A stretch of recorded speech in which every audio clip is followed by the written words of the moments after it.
Hi, welcome to Infusion Health, the podcast. I'm comedian Chris Patrick, a.k.a. self-proclaimed power man. And I'm here with my co-host, and another Rach. Hey, guys. Now, one of the things we're talking about today, again, we have Reverend Lyle, and we're talking about a religion. And one of the religions we're talking about, this religion has tons and tons and tons of controversy. Some say it's a church. They say it's not a church. There are, as we know, there's a few actors, people like Leah Remini, who was once one, people like John Travolta, Tom Cruise. Yeah, that's right. We're talking about Scientology. Now, we're not trying to make fun of Scientology. We're not trying to say anything bad or good about the religion. We're just trying to say this is their basic ideals. This is what it's about. And I guess, is it safe to say, Rach, that, you go and check it out, make your own assumption, or if you don't want to check it. I think that's important to do with all religions and anything that you do in life. Yeah. Go figure it out for yourself. Yeah. And like I said before, what we're trying to do is we're just trying to say, hey, this is what it is. This is what they say it is. And that's all we're trying to do. We're not trying to make fun of it in any way, shape, or form, or, but like we always say, it's not safe to say, the choice is yours, Absolutely. Yeah. Okay, so bring him in. Bring him in. without further ado, Reverend Lyle, welcome to the show. Thank you. Hello. So now we've had this. We've talked about other religions and all this, and this is one that some say it's a religion, some say it's not a religion. It's a movement. What exactly is Scientology? So Scientology was actually created by L. Ron Hubbard. Okay, now I didn't mean to stop you, but L. Ron Hubbard. Okay, I think he was in World War II or whatever. Yeah. He got out. He started writing science fiction books. Right. The money he got from the royalties he got from the science fiction books, he used to start the church. Am I? Yeah. Okay. So around 1950, 54. Yeah. Yeah. So it's a fairly new religion. If you think about it, it's only about 70 or so years old. But is it a religion? Because I know they've had some stuff with the IRS as far as being called a church or not. So is it a religion, or is it a movement, or is it's legally called a religion? Yeah. Okay. So I know there was they had issues from what I remember hearing with the IRS, and they worked out a partnership and agreement with the IRS. So they got that taken care of. So they are an actual religion. Okay. They're not recognized throughout the globe. I think there's some other countries where they're not recognized as a religion. Mm-hmm. So yeah, so there's an ongoing understanding about how do they get that established in those countries. Mm-hmm. So. Okay, and one of the things about any church is about making any church go is the collection plate comes in money, and I know a lot. And like I've said, I've seen it on both sides where you have to give money, or whether they call it tithing or something like that. And some people tithe, and some people give more, or Mm-hmm. Yeah, and actually I looked up some of their basic beliefs, mm-hmm. and I thought it was quite interesting. So they're and I could be wrong in this, but it seems like they're quite libertarian, really, in their belief system. So some of the examples were whatever race, color, creed were created with equal rights. Mm-hmm. There's you have inalienable rights to their own defense, sanity, their own lives, to be able to think freely, to talk freely, and to write freely with their own opinions, and to counter or be able to counter any other controversies. Mm-hmm. Also, that the study of the mind and the healing of mentally caused illnesses should not be alienated from religion or condoned outside of that. So in other words, they're very being very new, like the 1950s. Still, they have some commonalities with a lot of other religions out there. Mm-hmm. So yeah. Well, I know. Like I said, famous actor like Tom Cruise was being interviewed by Matt Lauer, and they were talking about drugs and kids and all that, and Tom Cruise was totally against it, and Matt Lauer was like, well, what about people that it has worked for and all that? Tom Cruise was like, you're not listening to this, Yeah. So if you just think about the other faith traditions or other religions where chemicals, like Mormons, for example, chemicals are not used. So you have to understand with Scientology, there's this basic concept that we are spiritual beings. Yeah. Okay. So we're Thetans. We're actually from another world, we're caught in these human bodies. So that's one of the things that they how they perceive and look at the world. So yeah. And I also forgot to mention that we all know about John Travolta. We all know about Tom Cruise, but there's also another one, a millionaire. He was on the show on the second season of Undercover Billionaire, Grant Cardone. He's also a Scientologist. Oh, okay. Okay. Yeah, and I don't personally know any. So that's why. Yeah, neither do I. But I was like, gosh, I wish I did know, because then I could ask them these questions. Yeah. Right. So, yeah. So. In my studies of this religion, I was seeing it very money focused. Like the higher money you put into the religion, the higher you get of an education of the religion you're already in. Yeah. So it's all about learning how to look at your past lives and how you can clear the trauma from those, or the past issues from those past lives. And that takes money to take these programs and the testing to do that, so you become clear at the end of that process. Yeah. Well, I remember years ago, late night, back in the days of late night cable, getting home late watching TV, and this commercial came on, why is this, and buy Dianetics, get Dianetics. And I'm going to be honest with you. And again, I'm not knocking the religion or anything like that. And we also want to say, too, is if anybody's a Scientologist out there that would love to be on the show, we would love to have you. So I bought the book Dianetics, went into the bookstore, bought it. I forgot back then it was probably like, $5-6. And I'm going to be 100%. I read about maybe 100, maybe 190, maybe 200 pages. And I didn't know what I had just read. Yeah. Yeah, so it basically, much like New Age and New Thought, it actually combines some of Eastern thought with Western science, right? So there's some commonality with that. Also, what I found interesting is they see humans as basically good, right? Into the core. So in Judaism, it's the same concept that we're born good. So they start from that premise. One thing that I found interesting too is. What they say the laws of God forbid man to do is destroy his own kind, so they'd be against war. Okay. To destroy the sanity of another, to destroy or enslave another's soul, or to destroy or reduce the survivor of one's companions or one's group. So it's very, they have a concept of survival in the life as a Scientologist. At the same time, they're against punishment and war and things like that, and putting down other humans. Yeah. Well, one of the things I saw, again, late night cable, they had this infomercial, and they explained everything on how it all came to be and all that. And I guess what happened was L. Ron Hubbard was, I don't know if he was a journalist or what happened, but anyways, he was talking to patients who had been wounded.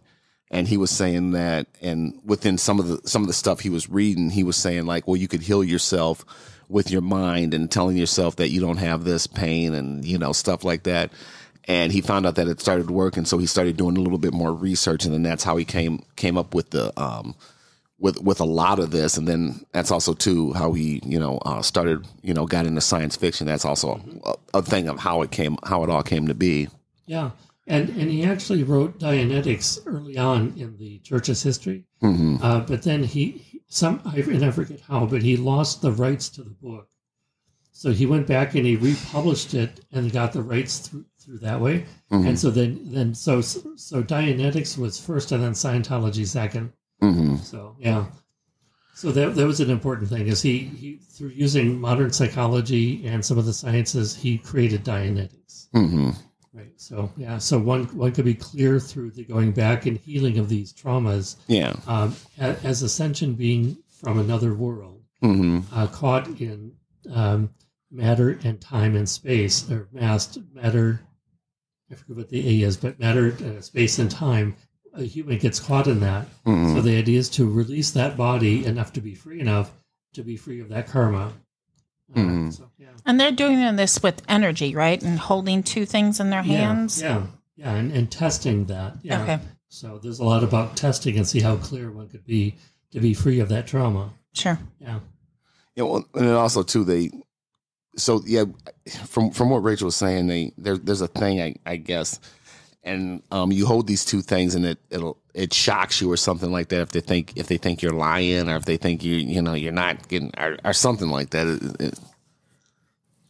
I don't know if it really shocks you. I think it's more of a gauge to see, where you're at, and it could pick up the changes in the temperature and the physical response to questions and things. So they gauge that to see how you are. This is a very kind of lay concept here, but if you imagine like a lie detector test, how they look at how the body responds, it would be similar to that, I think, in a way. That's what I was thinking. Yeah, it was much like a lie detector test. Yeah. But I think they also have a thing where they have a ship or something like that where you're out because I think he was in the Navy. L. Ron Hubbard was in the Navy. Right. Yeah, he was in the Navy for a while, and he actually had 3 ships, I think, out that they actually had the trainings and stuff on these ships, and there was a brotherhood, an order of the brotherhood that was started there, and that's where they would go, is on the ships for the training and the community. So, well, and it's something too. If you're on a ship and you're 3 miles outside of the mainland or something like that, you can make your own rules or something like that, or kind of like a gambling ship. well, you think of many different traditions have in their retreats or their spiritual weekends, they purposely will not have a clock. They want to not entrap you, but it's the idea is to take away the time element so that you can be free to experience these things in the teaching. I mean, I've known a lot of communities where they don't have clocks. They'll have workshops, experiential learning workshops, things like that. So, but they'll purposely not have the time in there so that you can not have that as a bondage. So. That kind of reminds me as a man quest for a Native American. Yeah. You take away the time and space factor, so you're just in the now and experience the now and that spiritual experience. Well, some of the stuff I've been seeing is that you're because I'm a Scientologist. I am this great person. I am this great. I can achieve. Stuff like this. I'm very. What is that word I'm looking for? Self-help, type thing, Yeah. And yet, they also are similar to New Age, New Thought. So, yeah. So and being a new religion, I see there's a whole wave of this similar mindset of self-help, psychology, affirmations, things like that. So, and the more clear that they are, the more confident that they are that they can achieve those goals. And I know they got a huge compound in I think in California. Yeah, California is their headquarters. Yeah. Yeah. Okay. So they are headquartered out of California. Yeah. They did start in New York. Or where did they start? It was over on the other side, though. Well, because their museum is over like DC or New York or right around that time. Yeah. But I know L. Ron Hubbard was out in California for quite a few years, and although he was born like in Nebraska, but yeah, out west. So California is where they had their headquarters for quite a while, and they were really encouraged to get to know actors, actresses, artists, musicians. Because those people are considered talented and they have that ability to overcome human. That was kind of the mindset. So working with them, to say you can overcome even more of these, and also their models. I mean, artists and musicians and actors are models that can do great things. So they try to stay connected to people like that. Well, they can also make a lot of money too. Well, yeah, that too. Yeah, that too.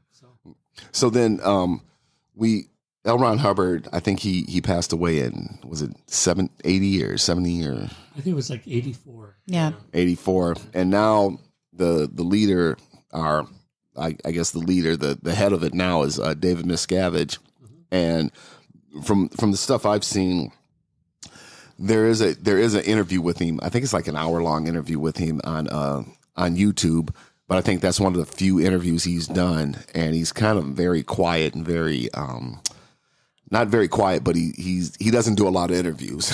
Well, yeah, and I'm not trying to make an excuse or to be an apologist, but if you think of a person as having been viewed as a bad person, right, or trying to catch them in something, they're not going to want to openly give interviews. Yeah. So I think some of it's that there's some secrecy to Scientology. There's some secrecy to a lot of other different religions or organizations. So I think some of that's pretty natural. I think some of it too is the fear of being labeled as lunatic, or fringe. Sure. I mean, they are fringe in some of their mindset of things, but fringe compared to what? I mean, So that's why I'm thinking. Perhaps I'm not sure exactly, but that's what I'm thinking. Well, one of the things is that they don't consider themselves a Christian religion, but their symbol is a cross. Yeah, and actually, it's rather interesting. That's what I thought was very, very interesting. So they are not a Christian faith, and then I actually had to look up their cross and what that means. So it's and I found this interesting. So there's a cross with a star basically in it. So there's 8 sides to it, and they say the 8 dynamics of being are survival as an individual, survival through procreation, survival for the group, survival for the species of mankind, and survival for other organisms. And then they go into survival of the physical universe, matter, energy, space, and time. There you go, mast. And then survival of spiritual beings, and then survival of infinity, the supreme being. So each one of those 8 stars of the cross are some of those dynamics that they talk about. Mm-hmm. And that's the thing, and that's the thing too, because like talking about the other side, and the stuff I've heard is that if you're in the church and your spouse isn't, they tell you stay away from your spouse, or stay away from your mom and dad, stay away. And this is the stuff I've been seeing on these shows that I've been watching about it. Well, funny enough, in the Jehovah's Witness religion, they don't tell the public that, but I, as one that used to study, my parents were Catholic. They were like, well, maybe you should restrict right around the holidays. They didn't say that you can't do it. Yeah. So it's not Scientology isn't the only religion that's out there saying, hey, stay away from them if they're not your religion. And, and it kind of goes back to that old saying, even the yoke. Yeah. Well, one of the things I've been seeing too, and some of the research I've done and looking at, is that I know like L. Ron Hubbard's own son is not part of the church. Right. Yeah. And then I've also heard, I don't know if it's safe to mention, but I heard I think they interviewed there's an interview with his son, and he said towards the end of his life he was going saying like he was this like great and hanging out with people like Aleister Crowley and stuff like that, really getting like Yeah. So and I think that's a good point, because there's many family members, and again, I'm not I'm not an apologist for Scientology, but yet family members will not always stay the same faith tradition as their parents or other siblings. So that would not be surprising to me. Well, and I know too that they got I guess when you go out on the boat, you're becoming a royal sea urchin or something like that, and you can join the sea urchins or something like that. And there's a sea organization. And there's teachings that they offer on the boats. They have 3 of them, and so you can attain another level of being clear, or of surpassing some of these old limitations in your mind. But I remember a few years ago, I think they in Minneapolis they had a place in Minneapolis, and they had this right on Nicollet, and they had this old building, and I went in there because there was this book, and then all of a sudden I walk in there, a lady comes up to me, she's like, "Can I help you?" I said no, I was just looking at this book. I haven't seen this book yet, and I was just paging through it. And she goes, "Would you like to take this assessment test and all that?" I'm like, "How long does it take?" She goes, "Well, it takes about 20 minutes." I said, I don't have 20 minutes. I just came in to look at the book. I'm Right. Yeah. So the ultimate goal of Scientology is true spiritual enlightenment and freedom for all. It's not a dogmatic religion. And it's, again, I said that humans are basically good in this. So the idea is that we are more than this lifetime, and we're more than human beings. We're spiritual beings, actually thetans from another planet or another universe. So, yeah. And we're caught in this human being. So as we get free of this human limitation, the freer we are, the clearer we are to realize that which we actually are, our true essence. So what do you have to say to people that would look at this and just go, okay, this stuff is a bunch of, Okay, but each religion has an element of which is true. Which is true, yeah. I mean, in Scientology, they talk about as you go higher up, you're talking, the true history of Scientology is about this alien coming to Earth, and throwing his people into a volcano, and some of the offspring from those people that were thrown into the volcano are now human. So that's Scientology, but there's other religions out there, especially when you talk about our last talk, which was pagan. That is just like, oh my goodness, really? Well, and there's all these creation stories of different traditions, right? And the creation stories that humans were born out of water or born out of fire, or So it's just a new religion that has taken some of the old concepts into a newer more Western setting.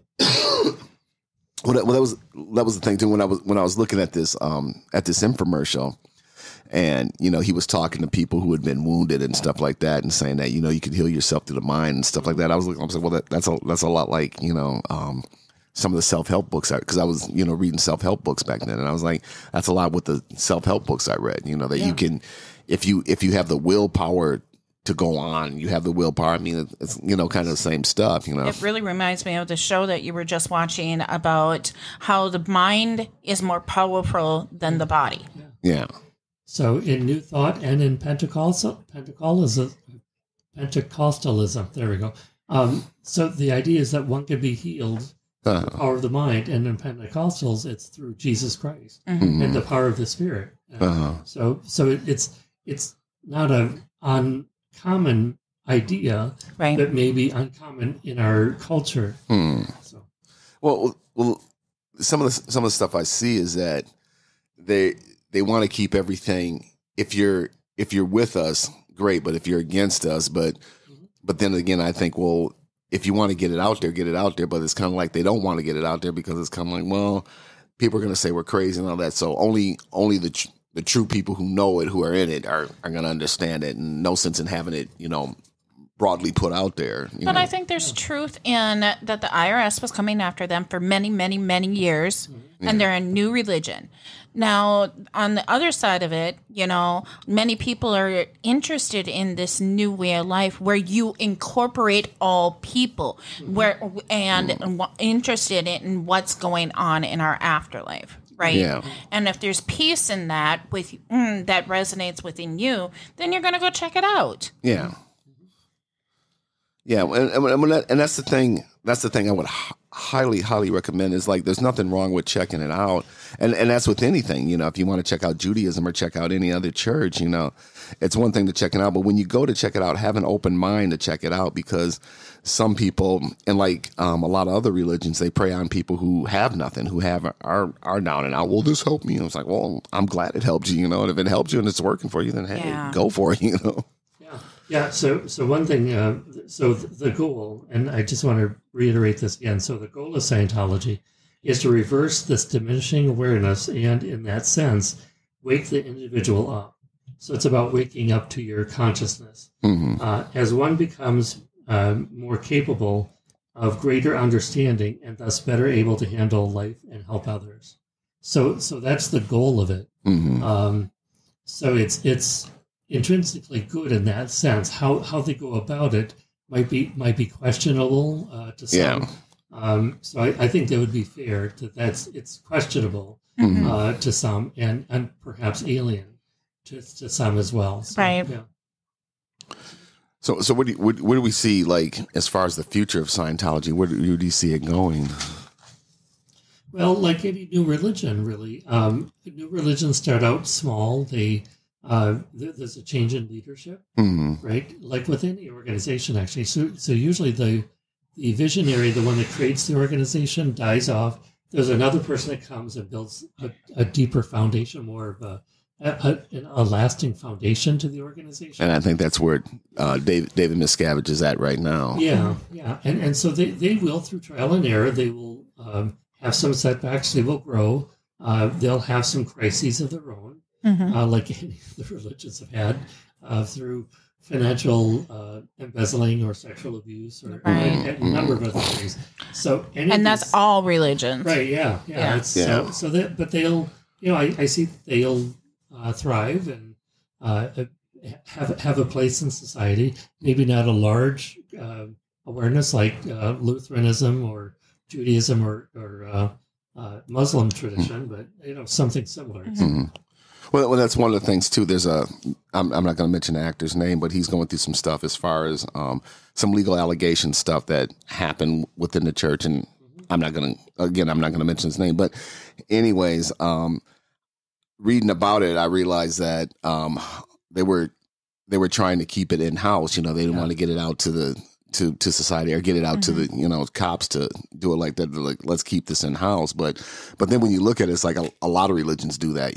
Let's keep it inside this before we get it out to Well, and I think that speaks to the tension between the separation of church and state in the American Constitution. Yeah, exactly. I think there's that tension between the two. How does religion practice, and then also how does it proselytize in the way that it is compelled to do? Because any spiritual truth, once it's acted upon, often will take that next step in expressing that out into the world, and that can be seen as proselytizing, or that could be seen as growing the membership. Yeah. So where does that stop, and where does society itself begin? Yeah. Right. Well, it's a lot like with the movie, and me and Rachel saw this movie with the movie Spotlight, about the Catholic Church. Yeah. A lot of time, some of the stuff that was going on before this broke, a lot of times they kept it in house, and they would take a priest, just move him to another I don't agree with how they did it, but a lot of times it was keeping it in house. Yeah, and so having grown up Catholic and being in the Catholic seminary, I believe, from what I've talked to other priests about this issue, is the priest really did, a lot of them really believed that the person had a weak moment. It's like, okay, you're an alcoholic that had a drink. Right. And so how do you become sober again? And they did not take seriously as they should have, but seriously those allegations and what happened and the damage that they did. So they thought, okay, you've confessed, you're in counseling, we'll move you to another parish. Okay, just don't do this again. Yeah. Right. So rather than reporting it to the police, having them investigated, having them defrocked and in prison, and so that's just, I understand, and I know I had friends who got really mad at me, right, because I had this, what they perceived as compassion for sex abusers, and I said, the ones that I know from my being in the seminary, they themselves were abused. So I said, it's not like this is a foreign concept to them. Right. So, yeah. And that's generational in its own thing, and that's a whole different podcast episode. Yeah. But my whole thing is, how do you choose to do the right thing when the wrong thing is done, right? Yeah. And you were saying, they look at an alcoholic taking a drink. Well, did that alcoholic take that drink and then cause a car accident, killing 4 people, right? If you're affecting somebody else's life, then it should be looked over at as something to take action on, not something to overlook. Right. Yeah. Well, much like just yesterday with Alex Spurdogg's trial thing, right? He was convicted of murdering his wife and his son. Yeah. And although he was an addict, the judge, I remember the judge saying, you're a good person, but the monster you've become did this. Yeah. Yeah. Right? So, Yeah. So I think any religion has those secrets. Certainly Scientology does. Certainly the Catholic Church does. The Lutheran Church, the Baptist Church, Pentecostal Church. So yeah. So it's part of that human nature, Right. common practice of that. So. And I think there's Chris, he teased me a couple months ago. He's like, "Oh, your new word, intrusive thoughts," right? Right. Jeffrey Dahmer. Yeah. He had the same thoughts his father had, but his father said, "I had those thoughts, but I never acted on them." Right. Exactly. Yeah. So going back to Scientology. We pray that they never go that far, right? I mean, all world religions have their nice hiccups. Yeah. Oh yeah. Well, I think that's the thing too, is that when you check out this, like, okay, hey, you know what, I'm here, I'm out in the world, I'm alone, I need some kind of guidance. I'm gonna check out this. I'm gonna check out Scientology. I'm gonna check out Catholicism. I'm gonna check out this. I'm gonna check out, and you got to find something that works for you. But like I said, when you go into it, you have to go into it with an open mind, as far as getting. Oh yeah, I believe in what these people are saying. All that. Oh hey, well you believe in what we're saying. You want to join us? Hey, great. But we need this much money from you. We need this. Well, wait, hold up. Right. Yeah. So one sentence I really like what they said for their website is that Scientology is something one does, not something one believes in. So in Scientology, I wish we had a Scientology we could ask this question to. Right. But it's like, how do you live that faith or that philosophy out? So Scientology is what one does, not necessarily just with what one believes. Yeah, absolutely. So it's in their action. Right. Yeah.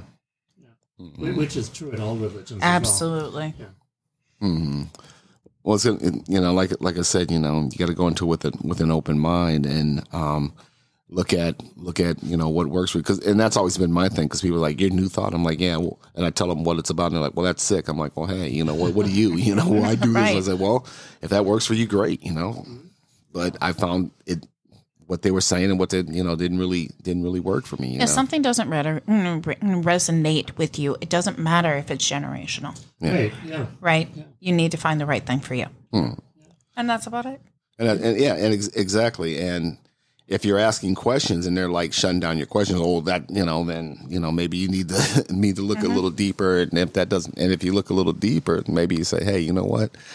I don't think this is right for me. Yeah. So as humans, we're organic, and I always stress that as organic individuals, our philosophy, our life experiences, our understanding of life is organic as well. So I think our spirituality changes as we grow. We begin as young children having many of us in the Western religions have the idea of God as like a policeman, right? So there's that idea of right and wrong. I'll be caught, I'll be punished. And as you grow older, you understand more of the universal God, which is a God of love, a God of compassion, a God of empathy. Yeah. Because we've all screwed up in our lives. Nope. Yeah. Right? Yeah. So it's not just like the right or wrong. It's like, what can I learn from this? Yeah. Yeah. Right? So as your concept of God changes or spirituality changes, I think so too your journey with it, questioning, and your exploration of different traditions really takes hold. Yeah. So. Well, this has definitely been an interesting talk, and such a controversial subject too. And like Reverend Lyle said, and like I said, if you are a Scientologist and you want to come on and discuss it, there's an open invitation. We'd definitely love to have you on and talk, about it. I'm gonna let Rach close us out. All right, you guys, we've come to an end. The only thing you can do is the right thing for you. Go search it out. Have a great one. Okay, bye for now. Take it easy.